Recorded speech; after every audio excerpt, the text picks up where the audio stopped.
about a week. Actually, we were here last Sunday, just getting ready to launch into our vacation, and up to Denali, to camp in Denali for about a week, and then we've been to Eagle Creek, and we have gotten to see so many amazing things. We've been blessed with beautiful weather. Every place that we went, we actually got to see the mountains from 3 different perspectives, because we got to see the top of the mountain every day that it was clear, you know, which I hear is amazing in itself. We got to see the northern lights. We saw bear and moose. We're waiting to see an eagle. I think that's still on our checklist of things to do. Sorry, if you're not recording, I'm going to check that. Sorry. Is it working? Is it working? Is it working? Now? We have to lose. Yeah. If I stand just like this? Perfect. Okay. All right. Sorry. No, it shouldn't be temperamental. Okay. There. It's in my pocket. We're good. Yeah. Okay. So I love that daily reading, that daily word reading this morning, because it speaks exactly to this particular topic. The 10th practice in Robert Brummett's book. But we'll get to that in a minute. It talked in the daily word about how we sometimes confuse joy and happiness. And I was taught that joy was an inside thing. But that was long after I was confusing it with happiness. I was thinking that, why am I not happy? I don't feel any joy, you know, and just kind of waiting around to feel something, expecting it to be bestowed upon me. I did not know, understand, realize, or figure out how to get to joy for many, many years. And I finally learned that joy is a state of mind, and it is my choice. I can choose to be in joy. I can choose what my insides are doing or feeling like without having to be affected by what's going on outside of me. It's the peace inside. It's the calm inside. But first I have to be able to get to that, which is really what all these 10 practices are about that we've been talking about in the book. And so the flip side of joy is suffering. Suffering and misery. And many people, myself included, pass through that stage first. Because, you know, there's a saying that pain is inevitable, but suffering is optional. And I didn't understand that for a long time either, because I was suffering, and I did not understand why. Didn't everybody suffer like this? Disappointment, grief, hurt, sadness, helplessness, anger, fear, those just seemed to be a way of life for me. But what I learned in the definition in Robert's book is that suffering happens when we hold on to pain, when we don't feel it and release it, when we don't let it go. And that has been, as I reflect back on that, that has been the turning point. I'm going to have pain in my life, but how fast can I let go of it? How fast can I feel it and let go of it? You know, my modus operandi was always to avoid it. It was to run away from it. It was to pretend it didn't exist. It was to turn the other way. It was to find something to cover it up with. And so I stuffed a lot of pain for many years, which then manifested as misery in my life. Something else would happen. It would touch that pain, and the misery was all right there waiting for me again. So in Robert's book, he talks about this as suffering being a symptom of being stuck. So that if I am suffering, his concept is that I am stuck in an egoic human pattern of some type. And that is the pain point that causes us to feel these things. And so the question becomes, how do I get unstuck? Because it's hard to be in a spiritual frame of mind to allow our Christ self to express if we're in all of this misery and pain as a human being. We see it sometimes now. People go, oh, it's all good, but you know they're dying inside. And that's called spiritual bypassing, because we pretend it's okay because it's not spiritual to have our feelings. And so it's not okay to be devastated by something that has happened, or to be in a lot of emotional pain over something. We think it's not okay. The only way through it is through it, though. And so how do we get unstuck? All 10 of the practices in the book are about how to become unstuck. He talks about in every one of these, he talks about eliminating suffering, which is kind of a Buddhist viewpoint that life is suffering unless you learn how to get unstuck and not be attached to it, attached to an idea, attached to a concept, attached to a person, attached to a particular outcome. All of these things are ways that we get stuck. And as Reverend Rachel mentioned last week, the first 5 are daily practices. Practices that we incorporate into our day-to-day activities, lives, prayer practices, what have you, the way that we live. But the last 5 are periodic practices used to deepen our awareness. And these are the practices that become transformative. They're not the ones that change the circumstances on our outsides, necessarily. We don't get rich overnight, and we don't get a better partner, and we don't have a nicer car, or house, or better job, or what have you, necessarily. But these are the practices that make the fundamental transformation within us. And depending on the spiritual tradition that you come from, they can be called a psychic change, a spiritual awakening, a conversion, being born again.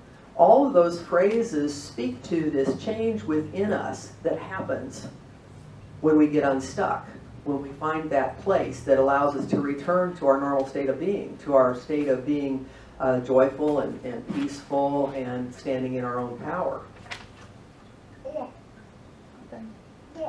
Other words for being stuck include the midlife crisis, crisis of faith. If you're familiar with the recovery community, they talk about doing geographic changes, and anywhere you go, there you are. We do all kinds of things to avoid this stuck place. But these transformative practices are all awareness, and every single thing starts with this idea that, oh gosh, I didn't know that's where I was. Oh gosh, I didn't know I was stuck. Wow, this isn't working for me anymore. And when we finally come to that awareness that what we've been doing daily on an unconscious basis isn't working for us anymore, we're ready to make this transformative change. And we're ready to begin this conversion process, this transformation process. And so this is what causes spiritual growth. I heard those words for a lot of years. You just need to grow up. You need some spiritual growth. Well, how do you get that? Get unstuck. And as long as I was busy running away from being stuck, I wasn't having any of that. But there's 2 essential components in spiritual growth. One is the first I talked about, is awareness. It's becoming conscious. Where am I? What am I doing? Why am I here? How is this working for me? And the second one then is becoming intentional about the things that you're doing and being. And intentional to me means making a wise choice. It means I need to become informed or educated, and it means I need to be guided by something bigger than myself. Something spirit-guided, spirit-led, for example. Now, so many of our choices come out of our enculturation. It's nature, nurture, you can say which one, but things like, this is the way our family does this. Well, I never thought about that. So I'm going to take the easier, softer way. A lot of the generational patterns that happen that Rachel spoke to about some of the people that I work with, the generational poverty and addiction. It's a way of life that is passed on generationally. The ideas that perpetuate that way of life are passed on generationally. There's no outside influence that says there's a different way, a new way.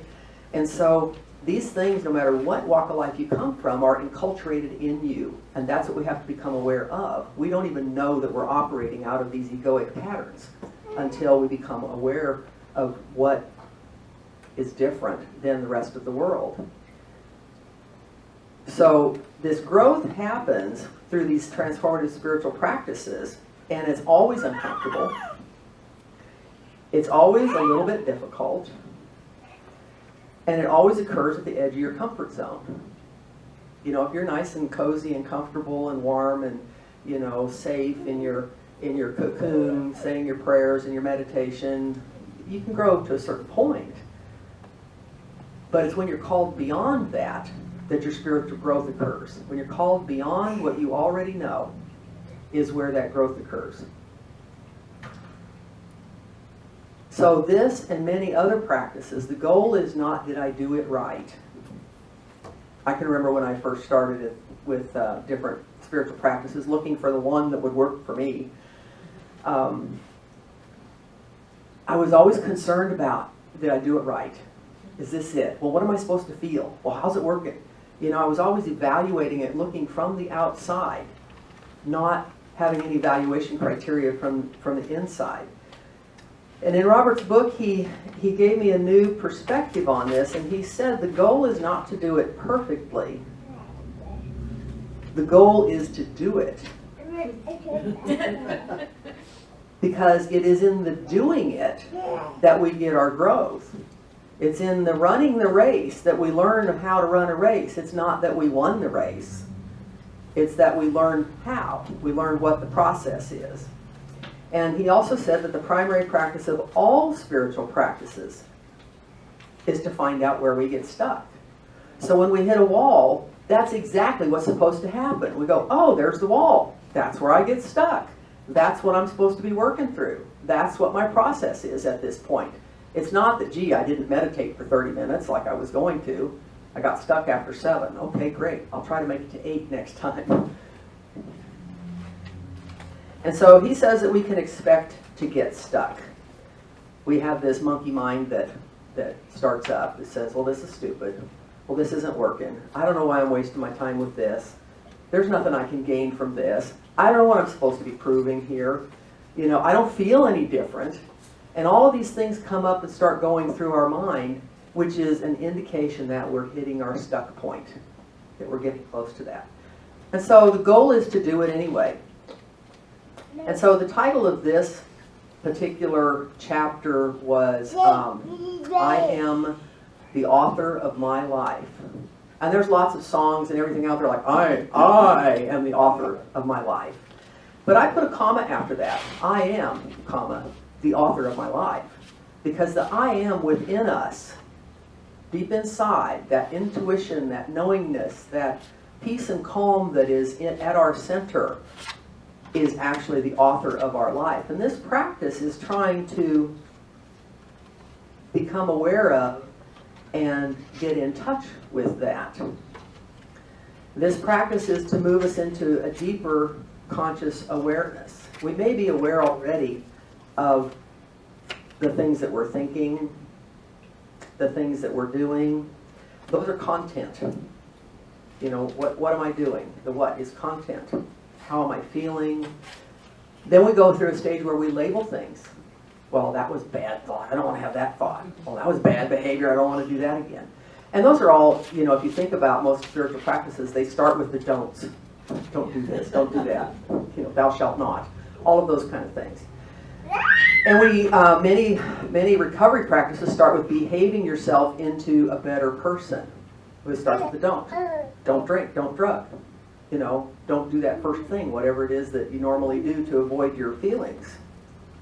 And then we move into another phase, which is we start beating ourselves up about it and judging ourselves. Oh, I did that thing again. You know, I shouldn't have done that. Oh, I'm a bad person. You know, and all of that is content that's going through our mind. It is not who we are as a person deep within. And so then we go, well, why? Why am I thinking that way? Why am I feeling that way? Well, it's because, and we sink into blame. This is a pattern that I see over and over and over with. It's because my parents, it's because my job, my boss, my partner, my whatever. That too is counterproductive. I said I'd have to stand like this, right? The blame and the judgment is also still our monkey mind talking to us. So when you detect that going on, it is also still the human ego part that is directing the show. So how do we get to our higher nature? How do we get to our Christ selves? One of the things is that he stressed is that we have to go through our feelings. We have to go through the emotions that come up on a day, the human emotions. It is not spiritual to bypass your emotions. It is spiritual to feel them in a responsible way and allow them to be released and allow them to go. In Living Originally, Robert Brummett describes this practice of getting in touch with the author of our life as going beyond the content of the thought, beyond the judgment of the thought, and beyond the labeling of the thought. So there's another layer even deeper. Who is thinking the thought? I can remember the first time that I had one of these I'm going to call it disassociative. It's not really that, but type of experiences in Unity. I was doing my 12 powers class, and we had an assignment. And every week for 1 week, we did one of the powers, and I had an assignment to focus on that and see how did that show up in my life. And I was struggling with lack and limitation. And that had been the theme of my life and the core of my misery, if you will. And it showed up everywhere. And I remember one morning, I was about 5 or 6 weeks in, and I opened the cupboard and there was no coffee. There was enough coffee for one pot. But my brain said, there's no coffee. There's never enough coffee. I'm not going to have any coffee. Why do I always have to run out of coffee? You know, and on and on and on. Over coffee, you know. And I knew there was one side of my brain, I heard a click. There was one side of my brain that said, this is not a big deal. And this is not real. And the other side of my brain goes, yeah, but I don't have any coffee. And I could stand back and the observer watch the two pieces of my brain arguing about how important is this. One saying this is reality and the other saying no, this is not reality. And at that point I recognized that there was this observer within me that could stand back from my actions, not judge what was going on, but observe that this was my behavior in the world and these were my feelings in the world, and just be with it. Now, I've not been able to actively engage that very frequently. The next time that really stands out in my mind that I did was with a 3-day silent retreat. Because the first day and a half or so, that's all that talked to me was my mind, you know, all the stuff that I said earlier. But about midway through the second day, I was finally able to be present and observe. And then I became able to be present and observe me observing. And so for me, it's not been a practice that has been something I've been able to just turn on and off. It has taken more effort than that for me. But the purpose of this practice is to get to who is thinking the thought.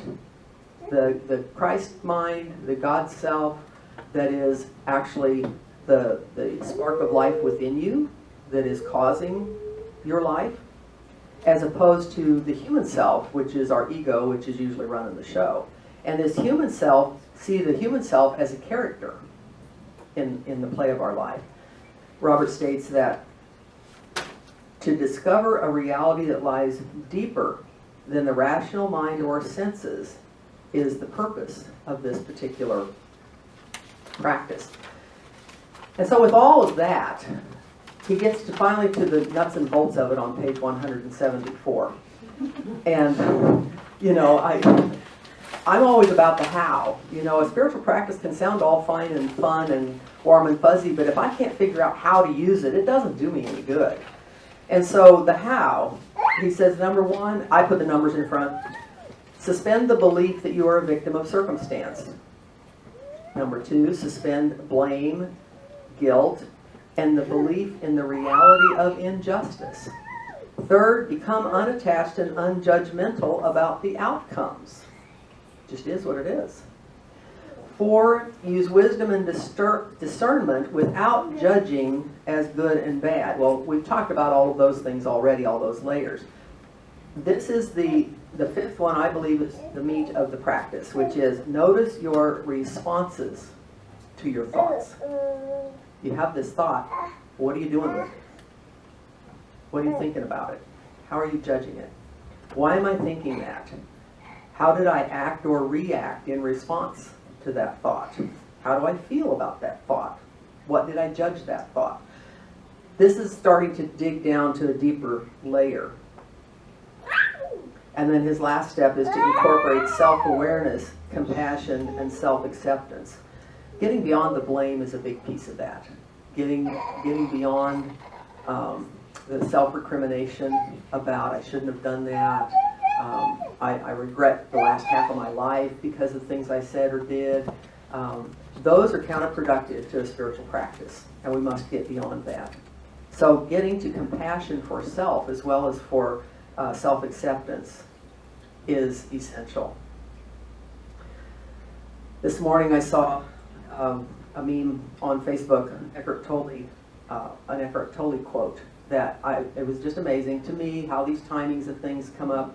And it says, "Be the silent watcher of your thoughts and behavior. You are beneath the thinker. You are the stillness beneath the mental noise. You are the love and joy beneath the pain." So how do we know if we're making progress? Can we identify where we get stuck? Where are we actively resisting or holding on? Can we observe our reactions? Can we let go sooner? Oh, here I am again. Oh, I don't want to be stuck this time. I'm going to let go of this. I'm going to actively practice letting go. Can you practice seeing your life as if you are writing the script and then being the actor in the script? That's all fine and good, except I go, you know what, I don't like the way this act ends. I'm going to rewrite that. And then notice when you feel a new sense of peace, freedom, and power. This is the core of how we know we're on the right track, is when we feel this peace, freedom, and power. And so all of our spiritual practices, including this one, are supported by prayer and meditation. And as already been mentioned, today is the Sunday preceding World Day of Prayer. And you talked about all the ways that we can participate in that. But we can absolutely participate in our own practices around prayer and meditation as we seek these deeper awarenesses. And so one of the ways that we do this is we prepare for meditation through music. And what meditation does is it is a practice that allows space for divine ideas to come in. It quiets the monkey mind so that we can have a new idea come in. And so we're going to start meditation, prepare for meditation now. And I would invite you to relax in your seats and close your eyes if you're comfortable. And just take a deep, conscious breath.